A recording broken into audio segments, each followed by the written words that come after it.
di panggung utama Monas.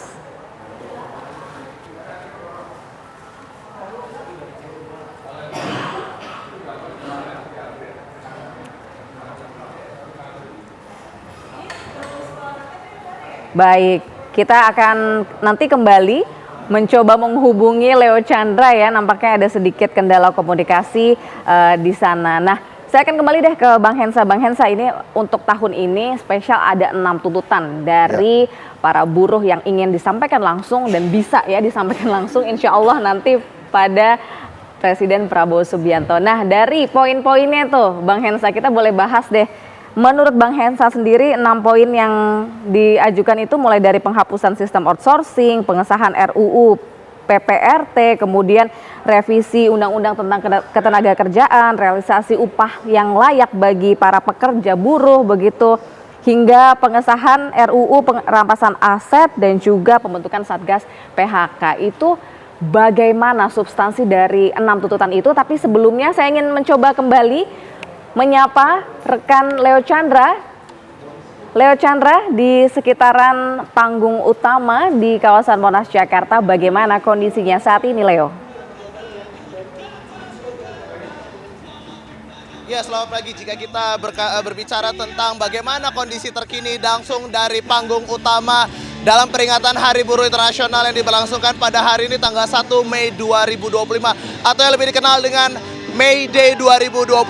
Ada sebanyak 200.000 lebih buruh yang juga sudah hadir langsung di dekat panggung utama dengan penampilan yang dihibur oleh Tipex Band, adalah band Indonesia yang juga ini membakar semangat dan juga crowded para teman-teman buruh yang juga hadir sejak pagi tadi. Informasinya juga sejumlah anggota DPR dan juga menteri juga sudah hadir langsung di lapangan Monas untuk sama-sama merayakan Hari Buruh Internasional yang langsung jatuh pada hari ini.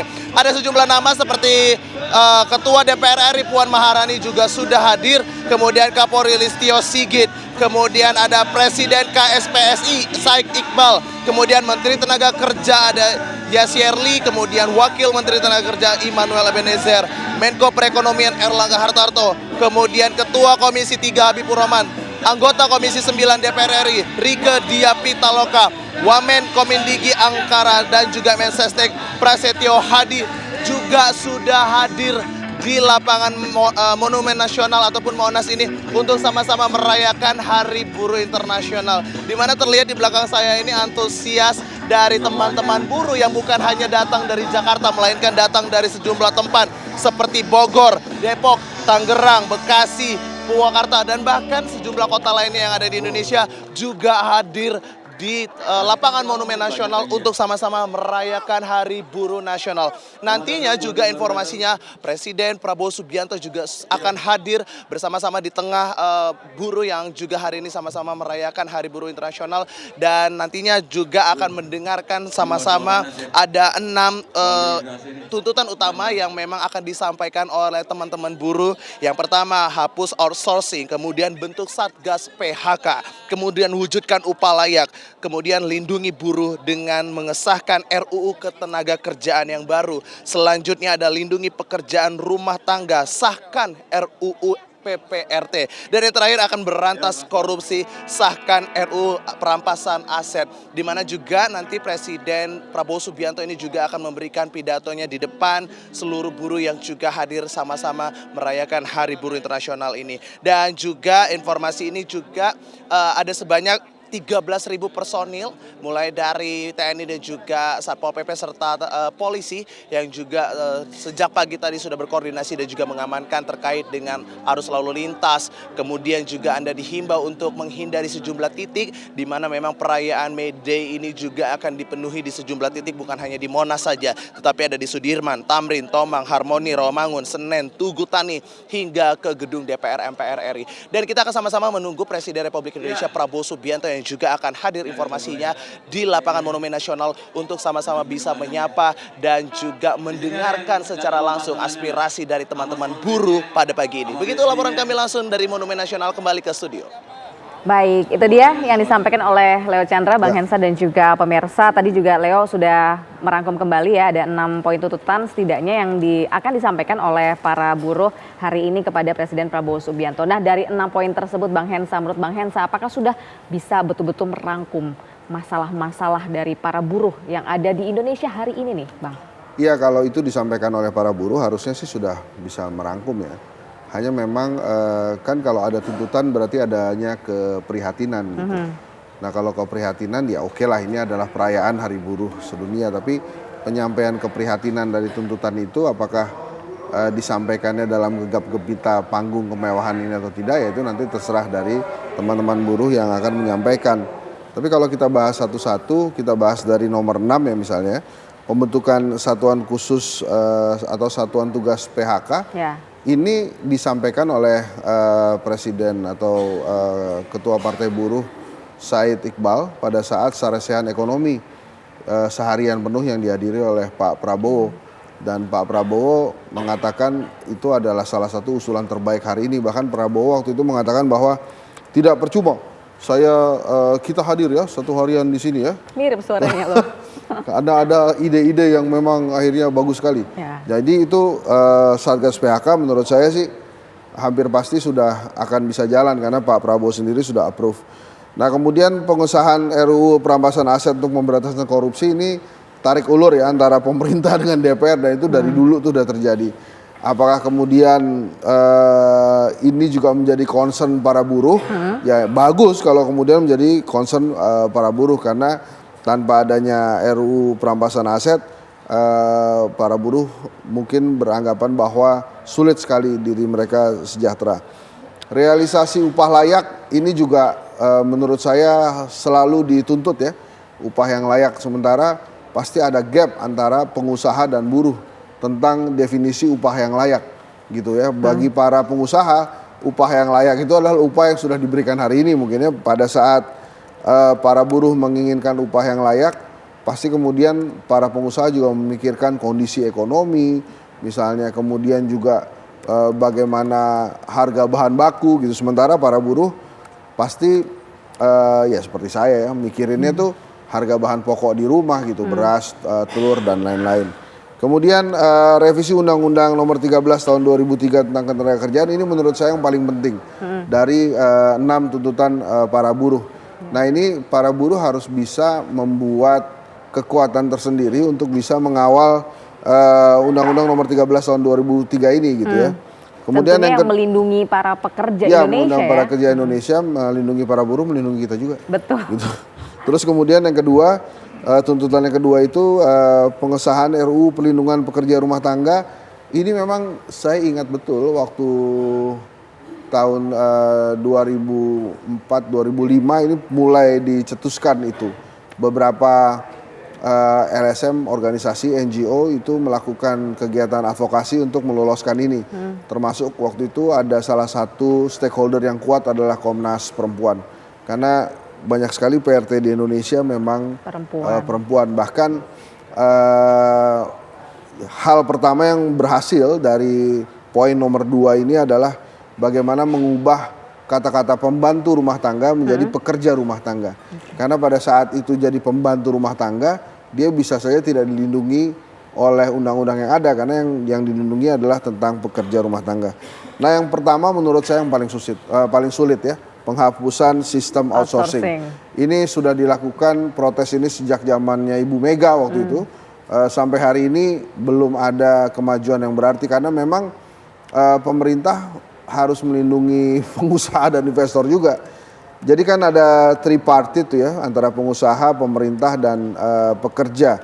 Nah sistem outsourcing ini dianggap sebagai salah satu solusi pengusaha dalam memberikan remunerasi atau gaji kepada pekerja. Tapi memang jelas sangat tidak menguntungkan pekerja si outsourcing ini, karena banyak banget potongan gitu ya, dan keterbatasan waktu. Jadi rata-rata outsourcing tidak ada yang menjadi pegawai tetap kalau tidak salah, tapi potongannya memang banyak karena ada agen, ada biaya agent, ada dan lain-lain.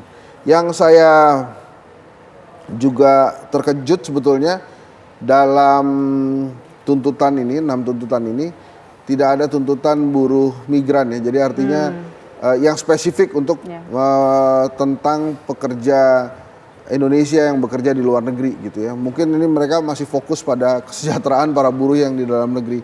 Mungkin ada di undang-undang tahun 13 ya, nomor 13 tahun 2003. Tapi ini tidak spesifik dalam poin-poin yang diajukan. Kalau menurut saya seharusnya ada satu poin lagi yang spesifik mengatakan ada perlindungan bagi pekerja-pekerja migran kita gitu.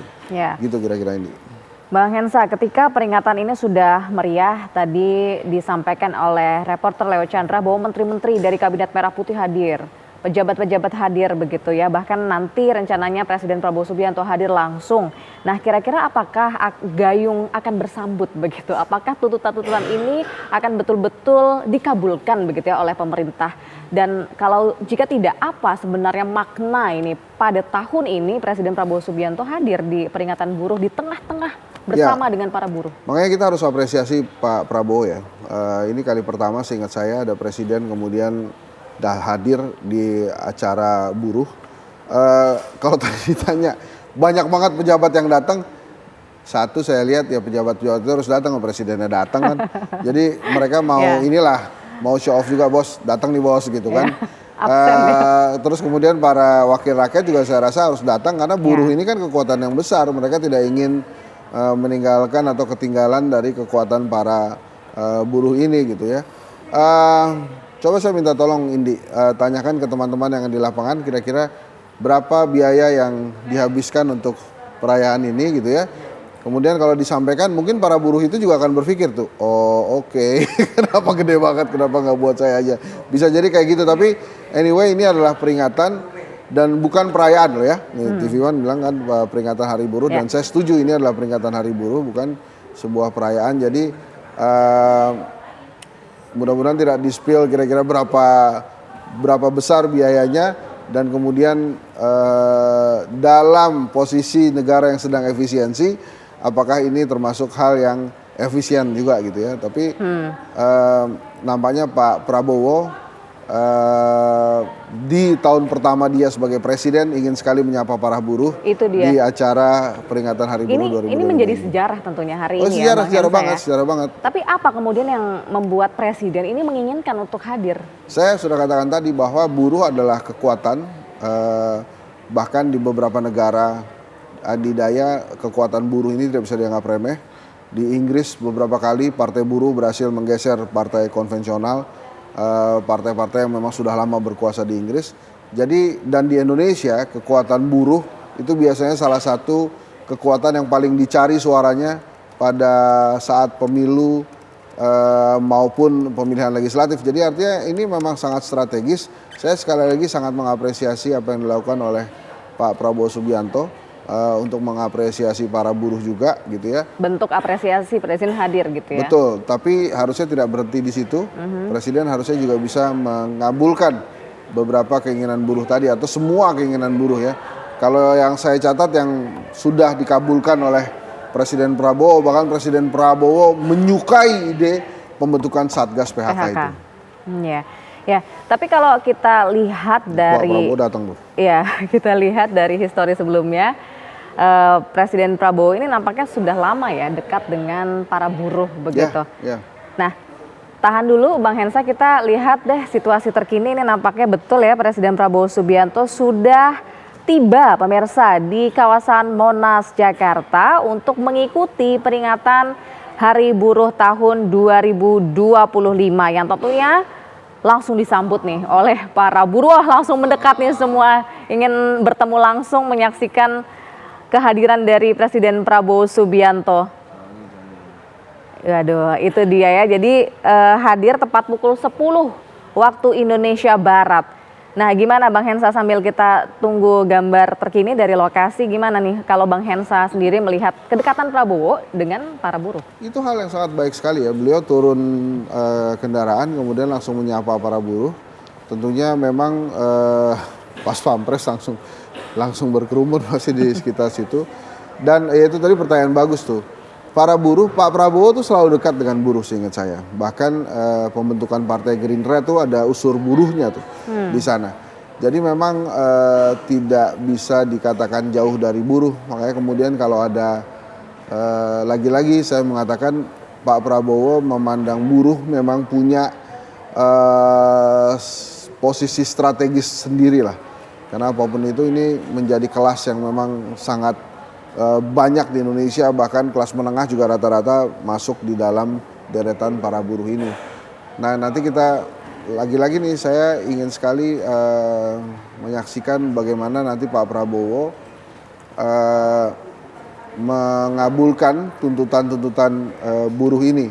Tentunya itu pasti sudah dipertimbangkan masak-masak dan dihitung masak-masak, karena yang juga deg-degan menurut saya ini adalah para oligarki hari ini karena wah presidennya dekat banget sama buruh. Ini mau naikin gaji lagi kelihatannya. Tapi kalau kira-kira bayangannya Bang Hensa sendiri, apa nih kira-kira yang akan disampaikan oleh Presiden Prabowo Subianto di hadapan ratusan ribu buruh yang berkumpul di Monas? Saya rasa beliau akan mengajak para buruh ikut jalan dirinya untuk membuat Indonesia lebih mandiri.